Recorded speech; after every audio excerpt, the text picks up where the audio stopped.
சூப்பரான டேஸ்டான கார சட்னி எப்படி வைக்கிறது அப்படிங்கிறத நம்ம பார்க்க போறோம். காரமா சாப்பிடணும்னு தோணுச்சுன்னா இந்த கார சட்னியை வச்சு சாப்பிட்டு பாருங்க.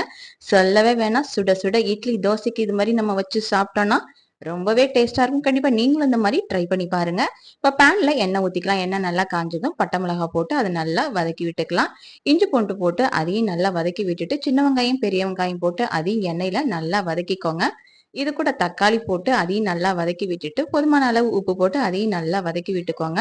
நல்லா வதக்கின பிறகு இதை ஆற வச்சு மிக்ஸி ஜார்ல கொஞ்சம் தண்ணி ஊத்தி நம்ம இதை அரைச்சி தனியா எடுத்துக்கலாம். இதை தாளிக்கிறதுக்கு கடாயில நல்லெண்ணெய் ஊத்திக்கலாம். கடுகு, வெள்ளை உளுந்து, கருவேப்பிலை இது எல்லாத்தையும் போட்டு நல்லா பொரிஞ்ச பிறகு நம்ம வச்சிருக்கிற சட்னி கூட இதை தாளிச்சு ஊத்திக்கலாம். இப்ப சுட சுட தோசைக்கு நீங்க வச்சு சாப்பிட்டு பாருங்களா, சொல்லவே வேணாம். டேஸ்ட் ரொம்பவே சூப்பரா இருக்கும். கண்டிப்பா நீங்களும் ட்ரை பண்ணி பாருங்க. ட்ரை பண்ணி பார்த்துட்டு எப்படி இருக்குங்கிறத கமெண்ட்ல சொல்லுங்க. சப்ஸ்கிரைப் பண்ணுங்க, லைக் பண்ணுங்க, ஷேர் பண்ணுங்க, கமெண்ட் பண்ணுங்க.